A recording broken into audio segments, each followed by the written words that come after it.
Assalamualaikum warahmatullahi wabarakatuh. Perkenalkan, nama saya Auraiga Maharani dengan NIM 1903258. Pada kesempatan kali ini saya akan menjelaskan mengenai sistem imunitas adaptif dalam tubuh kita dalam melawan patogen atau contohnya itu virus. Di sini saya akan menjelaskan tentang bagan di samping. Sistem imun adaptif atau disebut juga dengan sistem imun yang didapat adalah mekanisme pertahanan tubuh berupa perlawanan terhadap antigen tertentu. Nah, sistem imun adaptif ini diperankan oleh limfosit B dan limfosit T, di mana ada 3 jenis molekul yang penting dalam sistem imun ini, yaitu protein hemat C, antibodi atau imunoglobulin, dan reseptor sel T atau disebut juga dengan TCR atau T cell receptor. Nah, seperti yang kita tahu, patogen itu dia dapat mengembangkan strategi untuk mengecoh atau menekan mekanisme sistem imun adaptif kita demi mempertahankan infeksi yang telah dijangkitnya. Nah, respon imun adaptif ini diperankan oleh sel efektor dan molekul terkait. Kadar antigen menurun ke bawah ambang batas sistem imun adaptif, respon akan berhenti, namun antibodi dan memori imunologis akan tetap bertahan dan memberikan perlindungan yang panjang untuk infeksi ulang yang dapat terjadi. Nah, proses mekanisme pertahanan tubuh dari infeksi patogen ini terjadi melalui 3 tahap, yaitu pengenalan organisme asing oleh sel imun spesifik atau adaptif tadi, lalu aktivasi sel imun ini untuk menghasilkan respon spesifik, misalnya antibodi, dan respon yang secara khusus menargetkan organisme untuk dihancurkan.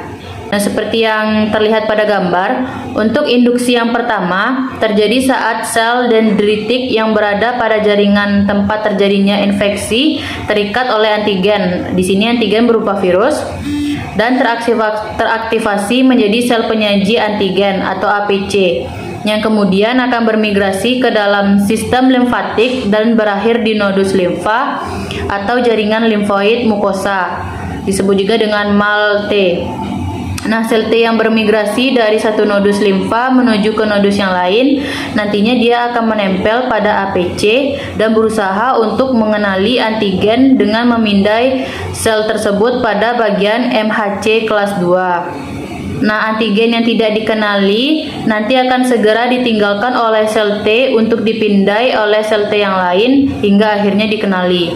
Pada saat tersebut, sel T akan berhenti bermigrasi dan mengikat erat APC. Nah, kemudian akan teraktivasi untuk memicu sistem imun adaptif. Nah, sel T CD4 naif atau sel disebut juga dengan sel TH0 yang mengenali antigen melalui molekul MHC kelas 2 tadi pada sel dendritik akan mengaktifasi LFA1 yang menyebabkan ikatan kuat antara sel T dengan APC tersebut.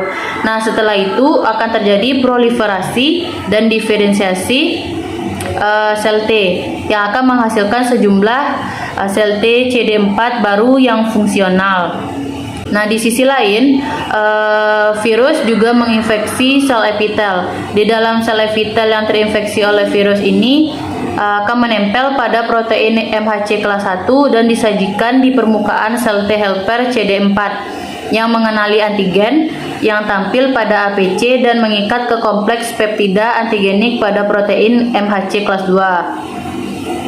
Nah, aktivasi sel T helper melepaskan senyawa kimia seperti sitokin IL-2 dan gamma interferon IFNY jika fase efektor dimulai ketika sel T sitotoksik atau CD8 diaktifkan, yang distimulasi untuk berproliferasi oleh sitokin IL-2. Nah, sel T helper yang mengenali kompleks peptida antigenik MHC kelas 1 pada sel epitel yang terinfeksi sitokin juga akan menarik sel T pembunuh menuju tempat infeksi sel T sitotoksik yang diaktifkan berikatan dengan kompleks peptida antigen MHC kelas 1 pada permukaan sel epitel yang terinfeksi. Nah, pengikatan tersebut akan menyebabkan sel T sitotoksik akan melepaskan bahan kimia kuat yang disebut perforin. Nah, perforin ini yang nantinya akan melubangi membran sel dan sel yang terinfeksi akhirnya akan lisis dan mati. Nah, Nah, saat infeksi virus dikendalikan, sel T sitotoksik yang diaktifkan akan dimatikan oleh sel T pengatur memori. Nah, sel T akan tetap tertinggal untuk merespon dengan cepat jika virus yang sama menyerang lagi saat infeksi virus sudah terkendali. Nah, sel T sitotoksik yang diaktifkan akan diinaktivasi oleh sel T pengatur, dan sel T memori tetap tertinggal untuk merespon dengan cepat jika virus yang sama menyerang kembali. Sekian presentasi yang dapat saya sampaikan. Disudahi. Assalamualaikum warahmatullahi wabarakatuh.